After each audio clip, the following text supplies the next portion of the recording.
To Amanda Hall Psychic here on Moonstruck TV and A1R Psychic Radio. Look, I hope you've had an absolutely fantastic, sensational week, wherever you are in this globe of ours. I know that everybody around the world at the moment is getting a little bit fatigued with COVID-19. We all sort of feel like we've been in lockdown in some form or another forever.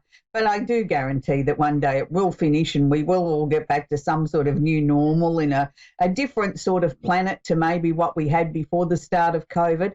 But it's interesting to see how people have reacted to this situation or situations that have arisen out of COVID. And I'm one of the first people to say that I always had an amazing sense of, you know, people would buckle down and sort things out in the midst of a crisis. And I'm going to say I've been a little bit disappointed.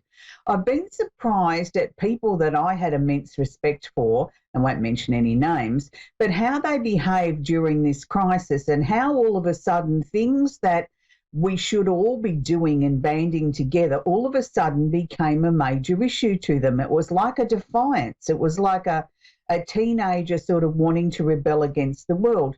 And that's really sort of made me think a lot more about we as human beings are quite fickle, are we not? We don't know what we're made of until we're put to the test. And I know many people will turn around and say, oh, but you haven't walked in my shoes, so how would you know what my life's been about and where I've been and what I've had to endure or whatever during my life? Look, there isn't a person on the planet that hasn't got a story to tell, that hasn't had some sort of hardship or heartache or loss or life hasn't gone the way that we wanted it to. But these are the things that I believe that build our character. Now, isn't it interesting in these difficult times how we've seen people's characters or lack of character come to the forefront? So I just feel it's been a really interesting shift in energy this year as the balance of power and people start to balance the power in their lives to see how it's shifted or how it's changed people or how it's brought to the forefront the things that are very lacking in them that they need to work on. Now, for me personally, it hasn't been much of a struggle. I mean, you know, I work from home anyway, so it's been sort of day as normal other than the sort of few limitations on places that you can go and activities that you can do. But overall, I've embraced it.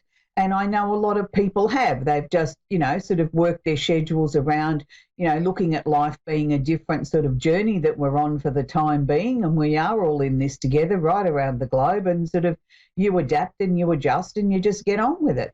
But so many people, it's brought out not so much a negative side of them, but I think it's really shown their vulnerable side. And I think that's the part that we all need to maybe be a little bit more tolerant of, that not everybody is handling what's been coming down the pipeline with COVID as well as the next person. So I think the message this week is let's be a little bit more patient with our fellow man and understand that we are all handling it differently, that we all have a different journey, a different set of lessons maybe that we need to endure and learn from this. And it's also showing us what we need to work on as an individual and as a human being.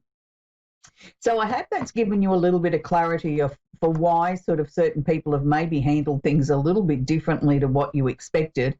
And maybe now you can let go of that and sort of just support them through it. So this week's Simply Tarot card of the week is the Seven of Swords. Now, this is one of my favourite cards. And it's not just my favourite card because it's the card of plans, hopes, and your wish card. And it is also the highest card of the minor arcana. It just always reminds me of sunshine and lollipops, that, you know, things are going to get better. When I see this card come out in a reading for anybody, for one of my clients, I sort of think, wow, sunshine's on its way. We've got hope. We've got happiness. We've got better days ahead of us, that, you know, things now are starting to turn a corner.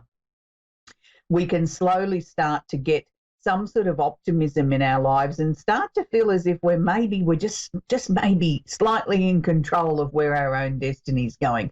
And wouldn't that be nice to be able to sort of feel that we are in control of things?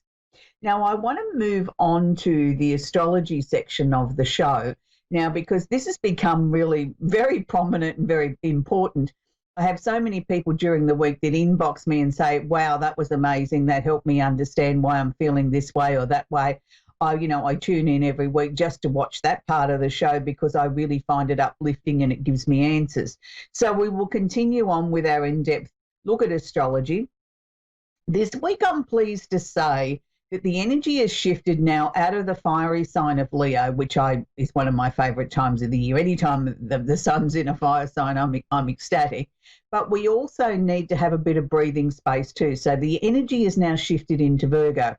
Now, the reasons why I'm saying this is one of my favourite times of the year, and particularly this year, is the fact that the Virgo energy is asking us all, each and every one of us, regardless of your star sign, to focus on our physical health.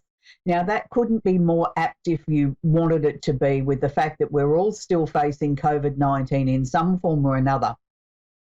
Now, the fact that the sun has shifted into Virgo means that now the focus should be on our physical health. It should be on about nutrition, diet, exercise. And when I say diet, I'm not necessarily saying diet as in looking to lose weight. It's about making sure that you're putting the most nutritious food you can possibly in your mouth so that your body can utilize that to the maximum. And each and every one of us have certain foods we like and dislike. And some people sort of say, oh, we should cut out this or avoid that or whatever. Look, I'm not really into all those fads. I think as long as you listen to what your body's telling you and you try and eat from the 5 food groups every day and make sure that you maximize the amount of nutrition that you can put into your body. And if you listen to your body, it does tell you what it does and doesn't need. And it's not telling you it needs pizza. It's telling you that it needs fresh fruit and vegetables, it needs minerals, it needs nutrition. A pizza's okay as an every once in a while sort of treat, but it's not something that we should be consuming on a daily basis.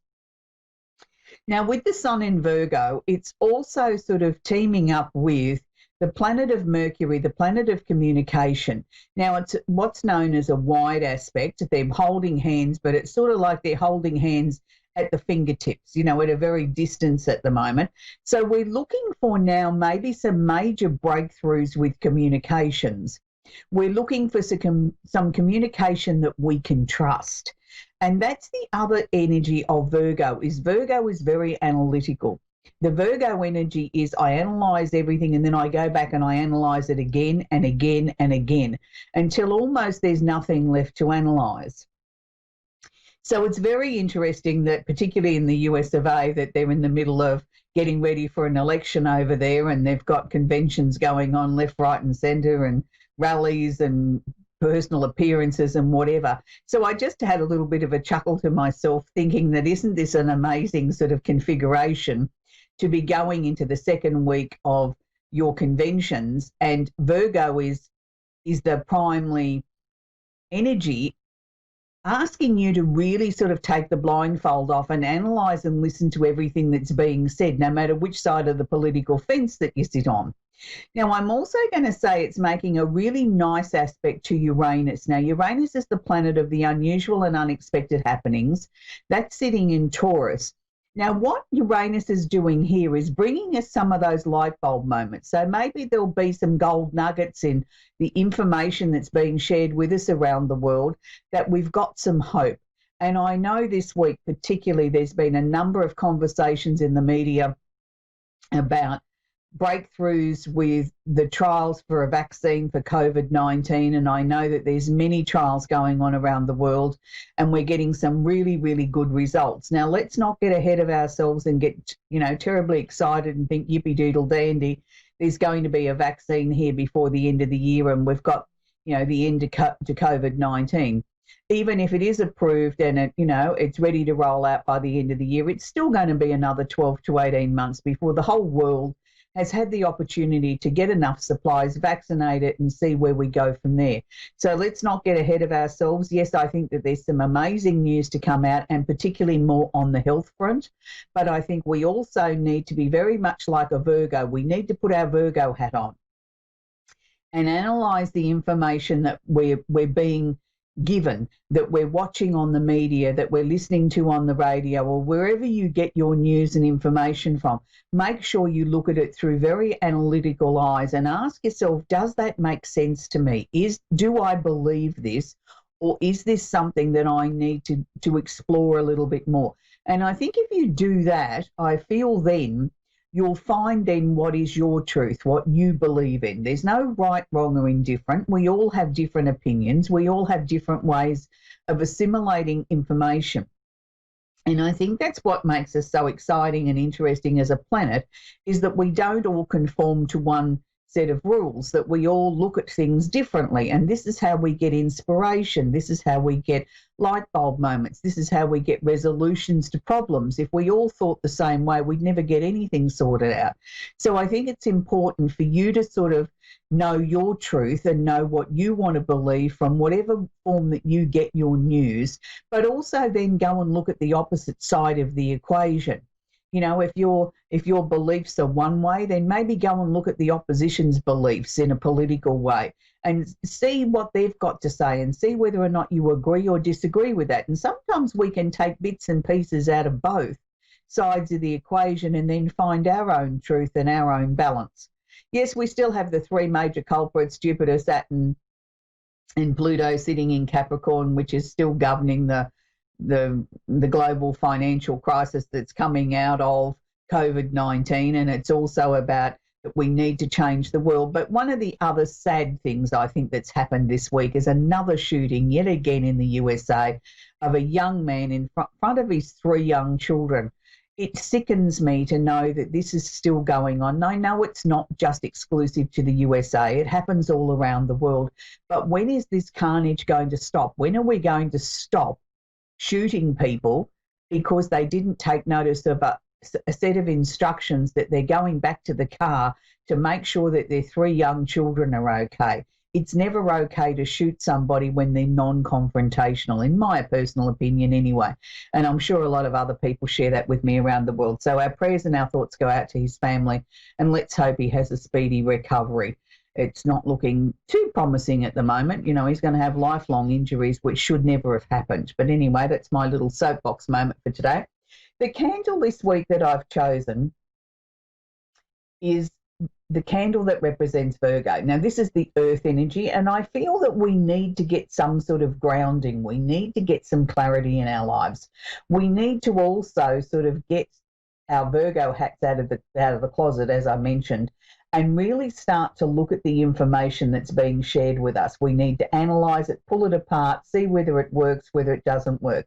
So if you're going to be working with a Virgo candle, or you're going to be working with a candle that you're going to close your eyes and imagine you're putting the Virgo energy into, what I want you to do is write down 3 things on a piece of paper that you think that you can help improve your life, whether it's something to do with your health, whether it's, you know, setting aside a better routine of making sure that you get adequate rest and adequate hours in the day are divided into, 8 hours used to be for work, rest and play. And I think we've probably got that a little bit out of balance. And I know a lot of us that work from home forget to have that rest and play bit. We sort of tend to work longer than what we would have if we got up and gone into the office or gone into our place of employment. So I think it's time that we need to be really sort of focusing on that. And, for many of us that have been working from home, it's been a golden opportunity to rustle around the kitchen and start cooking from scratch again, which is a good thing. And I'm pleased to hear that the stats are going up in that way, that a lot more people are learning to cook again and enjoying doing that and taking better care of themselves. So, make sure that you're sort of looking at what you want to bring about as change into your life. There may be 3 things that you want to let go of. Burn your candle between 5 to 15 minutes a day. Please make sure that you sit with it and that you are aware of the candle actually burning, because candle is fire and we don't want to start any fires, that's for sure. So the gift box I've made up this week has got the Virgo candle in it.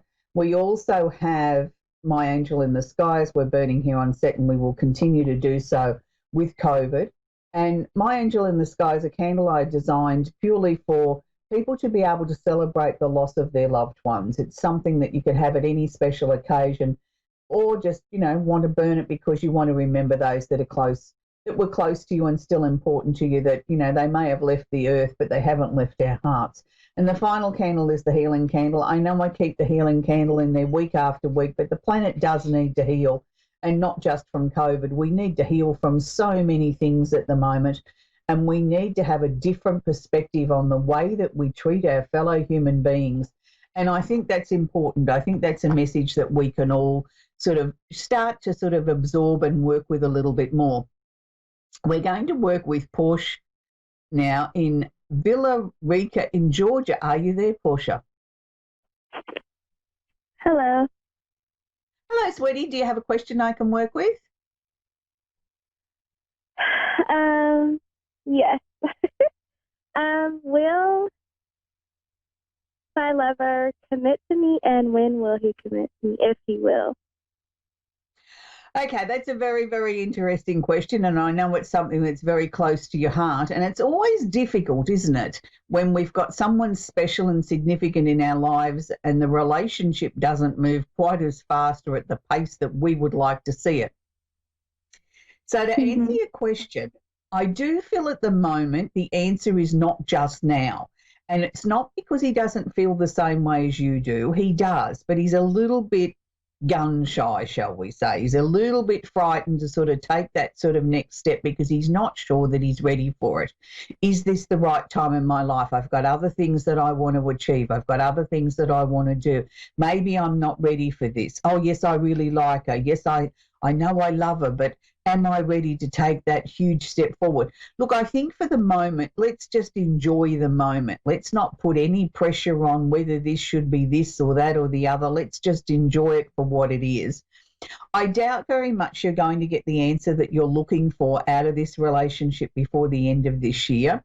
I'm sort of picking up, if you've got the patience and you can just enjoy the moment and just let it be and let it grow and develop at its own pace, I feel by about March next year, you'll get the answers that you're looking for. And I know that seems like a long way away from now, but let's just let this relationship develop and grow at its own pace. And sometimes I think, particularly in these turbulent sort of times and times of uncertainty, we're looking for something that's going to make us feel better, something solid that we've got to hang on to, and relationships come into that.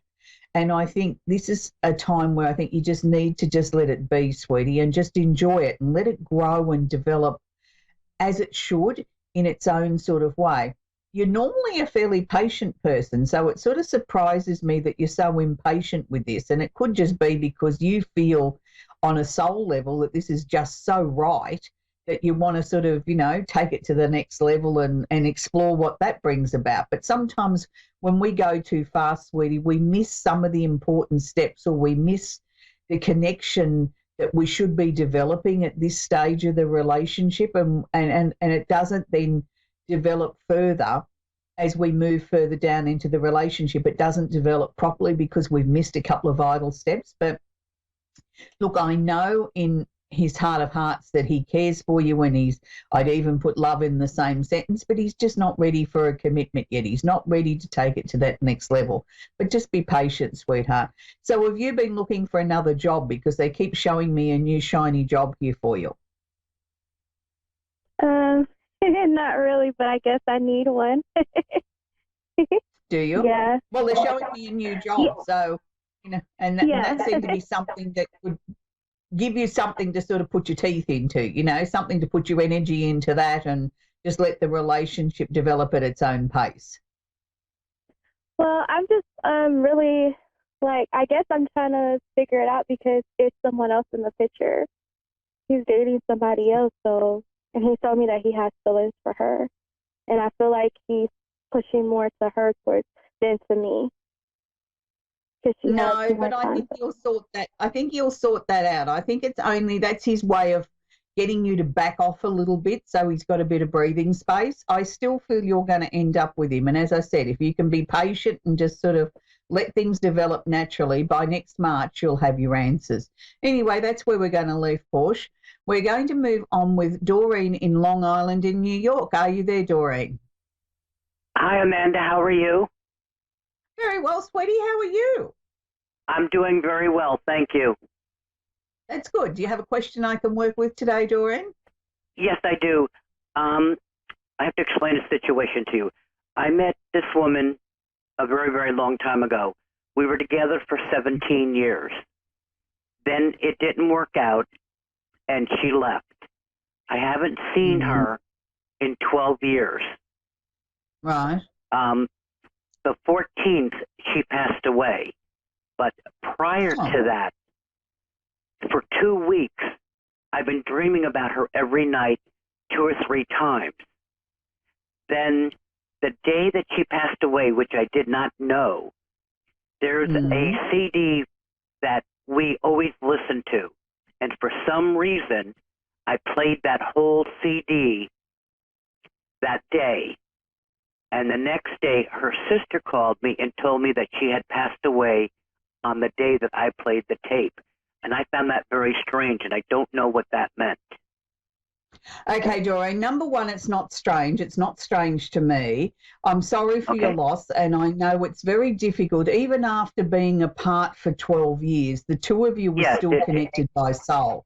You know, it might have worked out for the two of you as far as a love connection, but there was still a connection there between the two of you. Now, it's interesting that a couple of weeks before she passed away, you started dreaming of her. She must have been really thinking of you even in those last, few weeks of her life. And I felt she was quite sick before she passed.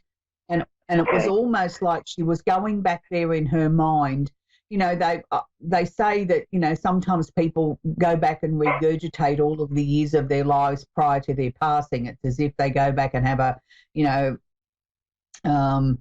they roll a movie tape of what their life's been like and what their regrets and what their high points were. I don't know. I can't speak from experience. I haven't got to that point yet. But what I'm picking up with her is that if that's the case, and I don't dispute that, and you were having dreams of her 2 weeks prior to her passing, she was then obviously thinking of you, reliving the times with you a lot.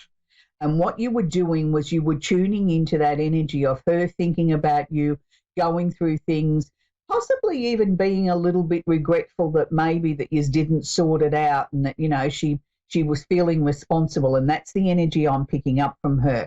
Now, the fact that you played the CD the day that she passed is not uncommon, because again, that was her way of coming to you and saying goodbye, but at the same time reliving a time where she felt the happiest, the strongest with you. It was a CD that the two of you used to play together, I'm assuming. Yeah. Yeah. Okay. And that's her way of sending you that definite message of, I'm here, I'm saying goodbye, I love you, I miss you, and probably even I'm sorry that it didn't work out. I don't know that she ever found true total happiness in herself in another relationship after you. I'm not saying she didn't have that opportunity. I'm just saying I don't think there was ever that complete connection again. And it's unfortunate sometimes that we can love somebody so deeply and so strongly, Doreen, but we just can't live together. That we love each other so intensely that we almost destroy each other. And I know that sounds silly to someone else that's never experienced it, but sometimes that's just the way it is, that, we can love somebody with a ferociousness and we want to make them happy, but for some reason or another, we don't necessarily bring out the best in each other. We bring out the best and the worst and everything in between. I just know she never stopped loving you and you never stopped loving her. And I think it's wonderful that her sister actually rang and told you that she'd passed. That took her a lot sister and I are very close. Yeah, but it's still good that she told you that. We have never been separated through this whole thing. Now, Catherine, this is the woman that passed away. She was with another woman, and according to her sister, they were married legally for just a short time. That's why I found it kind of strange that all these things were happening to me. Yeah, but just because she might have taken those vows with someone else, I'm telling you from her soul, she never, ever, ever, ever stopped loving you. She couldn't live with you, and in some ways she couldn't live without you, but this was the only way that she could find some sort of peace with you, if I can put it that way. You were the one that was in her thoughts at the end, not the person she was legally married to. I mean, they may have supported her and been there by her bedside and did the day-to-day things, but you were the one that was in her heart. Yeah, well, I've always loved her, and I always will.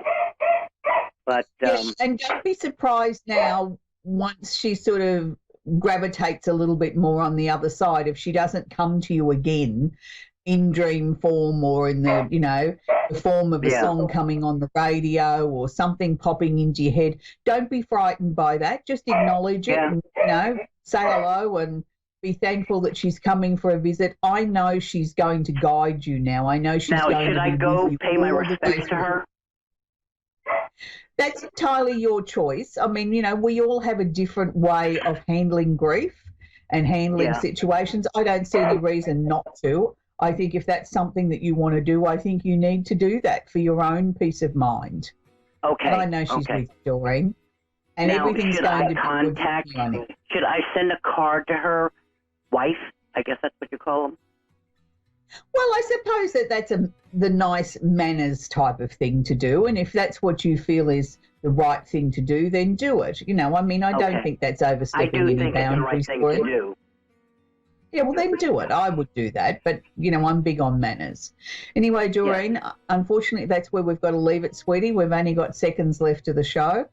So it's interesting when you speak with people like Doreen and how, we get signals before someone passes that they are still important to us and we're still important to them. So don't ever ignore things that sort of happen and, question why things happen in your life. You always find out the answers, even if it is in hindsight. So be kind to each other. Make sure that you put your Virgo hat on this week and analyse every piece of information that comes towards you, and I'll see you next week. Bye for now.